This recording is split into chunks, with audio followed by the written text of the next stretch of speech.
Depuis 4 ans maintenant, le conflit en Ukraine restructure en profondeur l'équilibre international. Si pour certains, il ne s'agit que d'un simple conflit frontalier, pour d'autres, il s'agit d'une guerre territoriale. Mais si en réalité le monde était face à un moment de bascule historique, si sur le terrain les armes continuent de parler, les diplomates commencent à murmurer, à envisager la fin de cette opération spéciale russe en Ukraine ou la paix. À Genève, sous médiation américaine, des pourparlers tripartites ont eu lieu.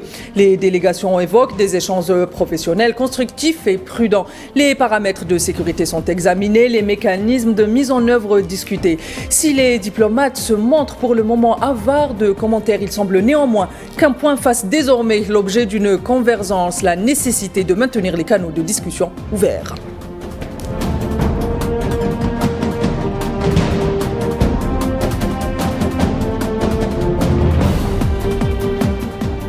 Madame, Monsieur, bonsoir. Merci de nous rejoindre pour ce nouveau numéro de l'Échiquier international qui, vous l'aurez compris, sera consacré au dossier ukrainien. Et avant d'entamer la discussion avec l'invité du jour, permettez-moi d'adresser à vous toutes et à vous tous, et plus particulièrement à nos téléspectateurs musulmans, mes vœux les plus sincères à l'occasion du mois béni du Ramadan. Ramadan Karim à tous. Et donc ce soir, je vous le dis instant, on se penche sur le dossier ukrainien et c'est pour parler qui se sont déroulés à Genève. Pour en parler, j'ai le plaisir d'être accompagné d'un habitué de l'échiquier international, Manuel Pouchelet, géopoliticien et spécialiste des questions internationales. Monsieur Pouchelet, bonsoir, merci d'avoir accepté notre invitation. Bonsoir madame et merci pour votre invitation. Merci encore de l'avoir accepté. Alors, Monsieur Pouchelet, on va rentrer directement dans le vif du sujet. On le sait, l'actualité a largement couvert cette rencontre à Genève entre les États-Unis, la Russie, mais aussi l'Ukraine pour discuter de la paix en Ukraine, une tripartite. Est-ce que vous pouvez nous dire réellement qu'est-ce qui s'est passé durant ces 2 jours de rencontre entre les parties concernées par ce conflit, donc l'Amérique, la Russie, mais essentiellement la Russie et l'Ukraine. Est-ce que finalement cette rencontre est la suite naturelle de la rencontre qu'il y a eu entre Poutine et Trump, et le président américain Trump? Alors, ce qui est intéressant dans cette affaire de guerre en Ukraine et de conflit entre la Russie, l'Ukraine et puis on peut dire in extenso d'autres puissances, c'est qu'il y a le canal de la discussion diplomatique qui est rouvert. Mais vous savez, la diplomatie, c'est toujours le temps long. Ces derniers temps, le président Trump souhaite quand même faire pression, on va dire, sur une issue de la crise ukrainienne. Parce que ce dossier, si vous voulez, patine. Et d'ailleurs, il avait manifesté depuis la rencontre à Anchorage avec le président russe, M. Poutine, il s'était inquiété d'une forme de patinage, si vous voulez, de rétrogradation des rapports.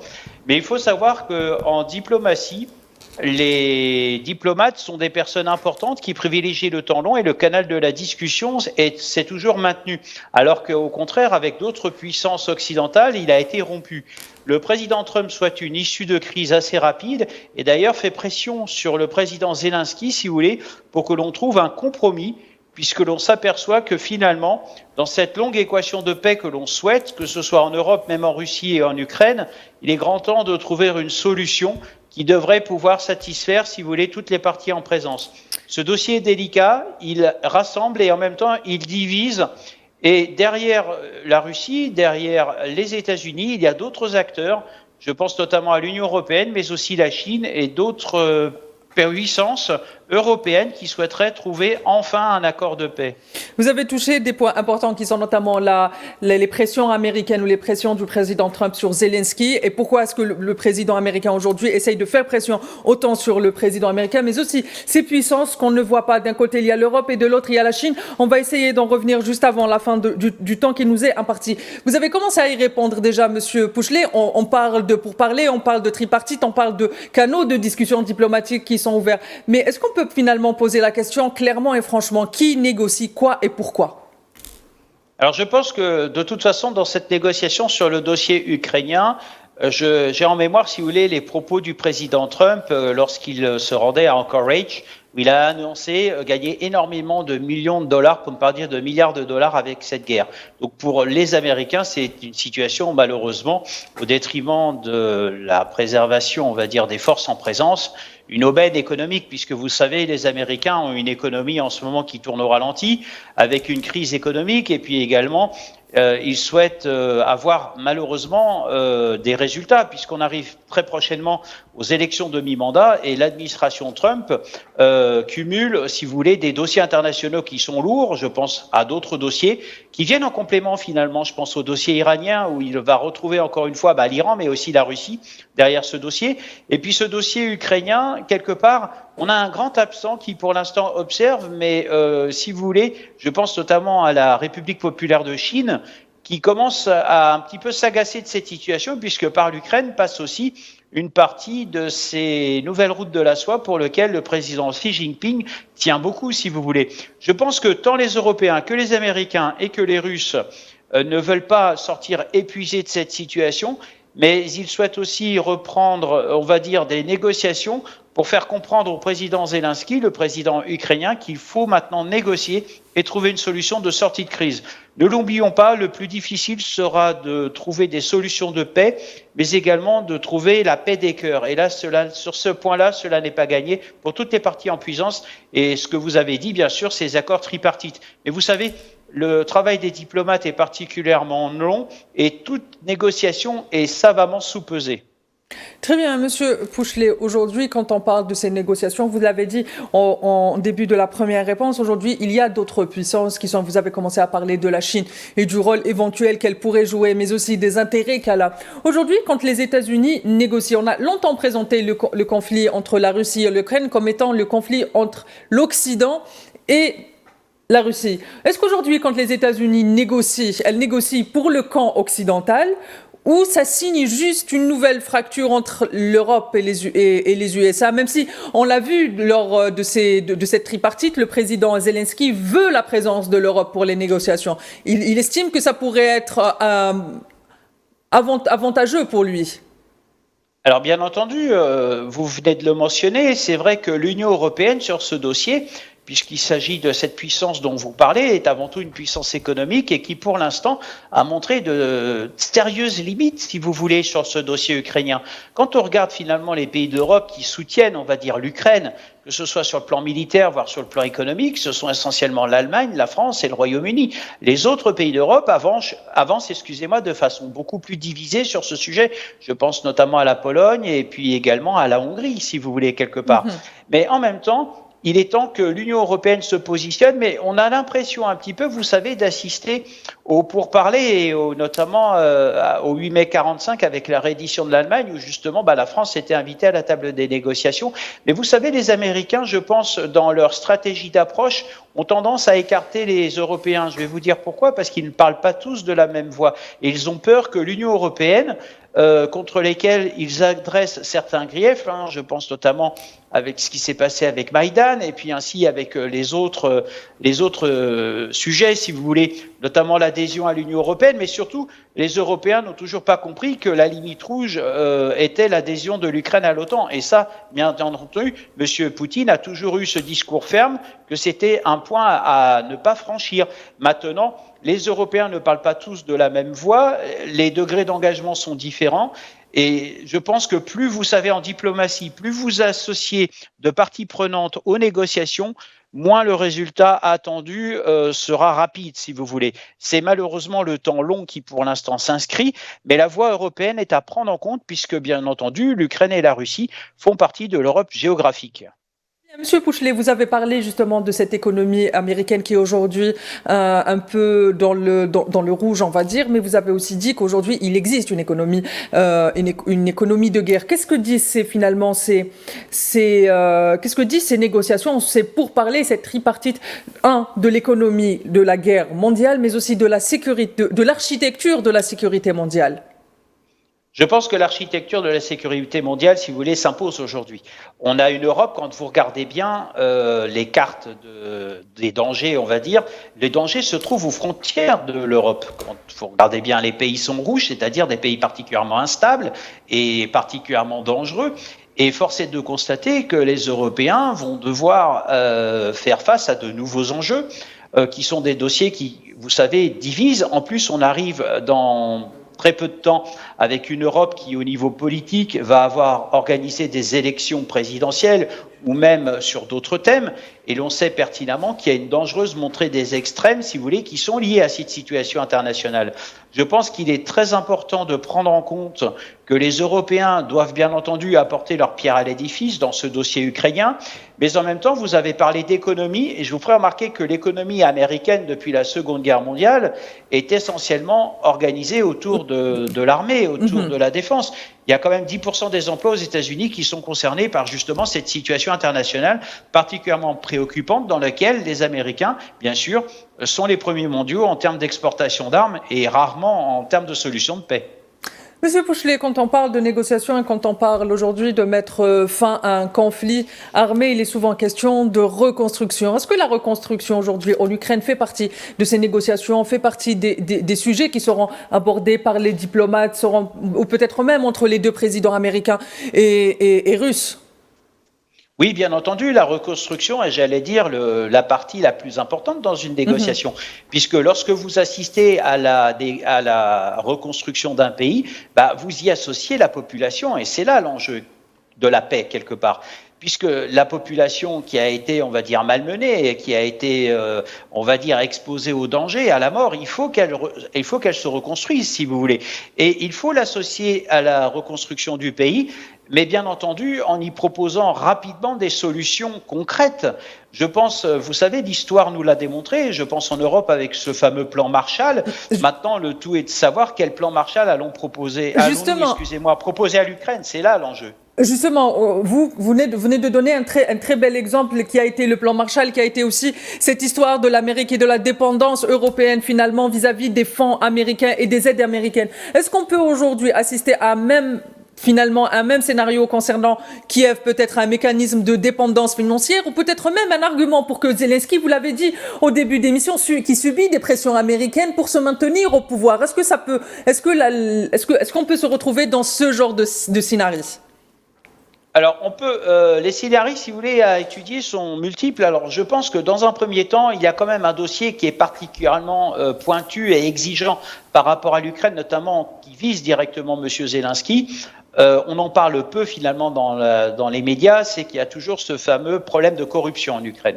Et vous ne pouvez pas reconstruire un pays, souder des populations, si vous financez des reconstructions, sachant qu'elles seront toujours, bénéfiques au profit d'un certain clan.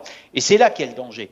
Il faut, dans ce cadre-là, et c'est pour ça que les Américains s'immiscent, si vous voulez, dans les affaires européennes, parce qu'ils savent pertinemment qu'on a un peu l'impression que le président Zelensky, en termes de transparence, malgré le fait qu'il ait renvoyé certaines personnalités de son gouvernement ou même de ses conseillers, patine toujours sur ce sujet qui est quand même aujourd'hui le plus important dans ces négociations.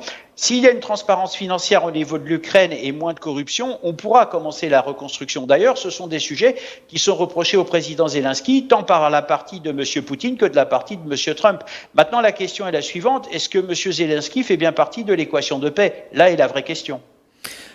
Très bien. Quand vous dites est-ce que Zelensky fait partie de l'équation de paix, est-ce que vous faites référence à ces appels à des élections auxquelles le président américain appelle justement ? Qu'est-ce que vous voulez dire concrètement par ce point ?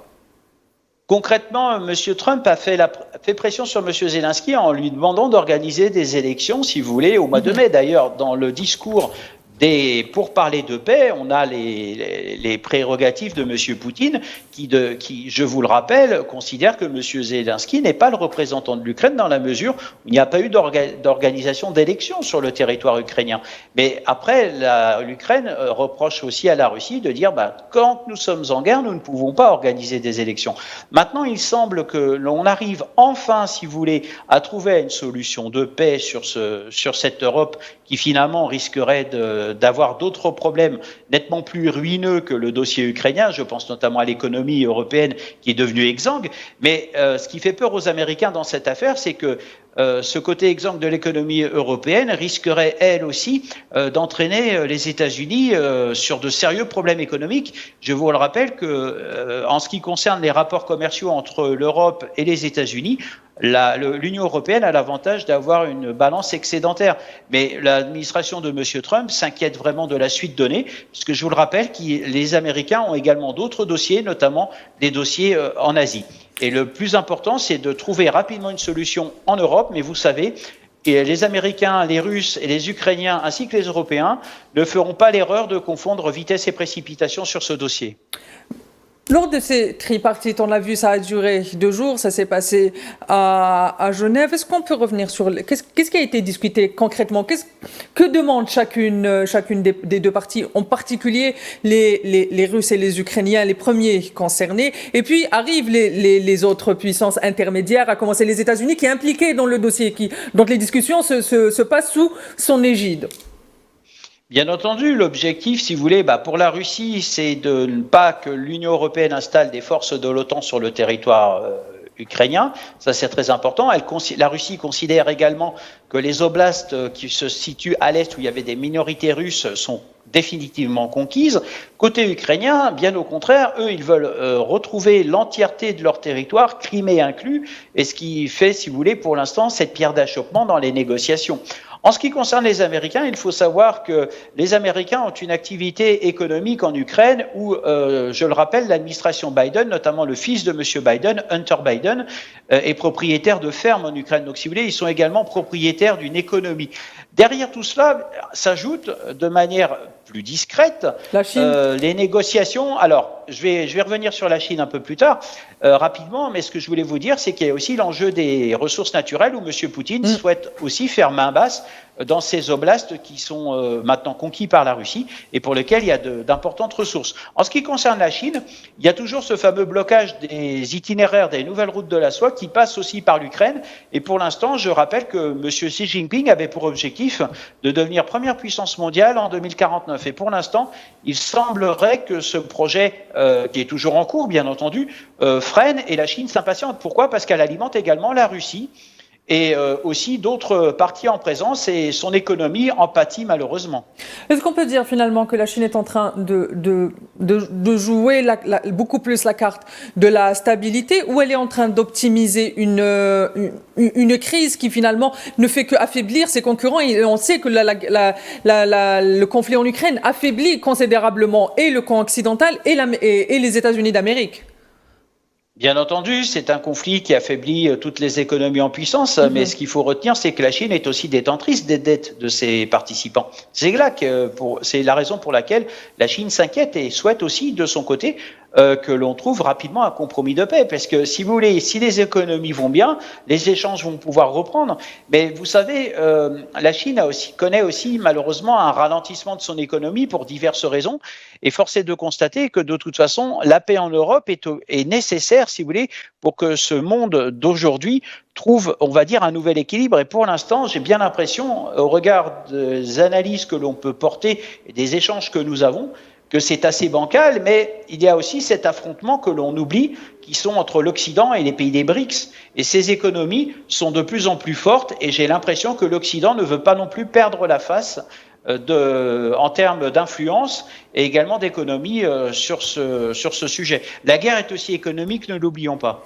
On va revenir sur les BRICS, juste dans un petit moment, sur les BRICS et sur le Sud global de façon générale et ses positions concernant le conflit en Ukraine. Avant de revenir sur ce point, est-ce qu'on peut parler d'une autre puissance médiane qui est aussi membre de l'OTAN? Je parle de la Turquie. Quel est le rôle de la Turquie aujourd'hui dans ce conflit en Ukraine? Est-ce qu'elle essaye, elle aussi, de consolider son statut de puissance intermédiaire dans la région, en Europe en l'occurrence, mais aussi face aux États-Unis, où elle va avoir tendance à se retirer du conflit et en affichant ne serait-ce qu'une neutralité?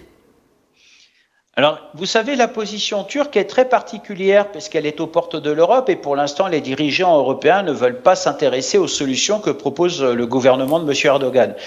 Maintenant, vous savez, concernant la Turquie, c'est surtout l'histoire qui vient parler, puisque l'on sait pertinemment qu'Ankara a une zone d'influence qui s'étendait il y a encore juste quelque part dans les qui a toujours été un pont entre l'Occident et l'Orient.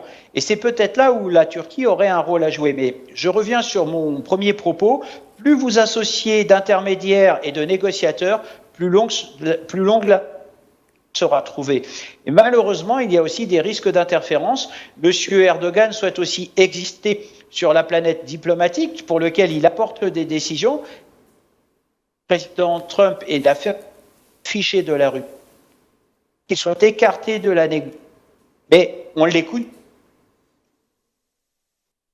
Très bien, Monsieur Pouchelet. Donc, on était en train de parler à l'instant même du rôle de Ankara et de comment est-ce qu'elle est en train aujourd'hui d'essayer de revenir sur le devant de la scène avec une influence, que ce soit en Europe, mais aussi en Moyen-Orient, et d'un autre côté, des autres puissances médianes à ce dossier qui sont d'un côté la Chine, mais aussi l'Europe. On va revenir un instant, Monsieur Pouchelet, si vous le permettez. Maintenant qu'on a compris le rôle de l'Europe, on va essayer de comprendre le rôle de l'OTAN.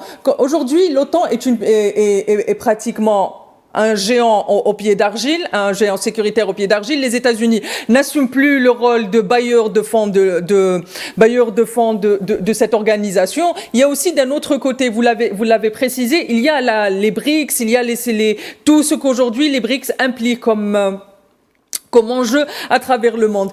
L'OTAN aujourd'hui, quel est son rôle, que ce soit en Europe, mais aussi dans ce conflit ukrainien? Alors l'OTAN, si vous voulez, a été créée en avril 1949 en pleine guerre froide, et force est de constater qu'au moment de la chute, on va dire, du communisme en 1991, elle a su se réformer. J'ai bien l'impression qu'en 2026, elle soit arrivée au terme de cette réforme, où à un moment, elle s'était proposée, rappelons-nous, dans les années 2000, comme étant le bras armé de l'ONU.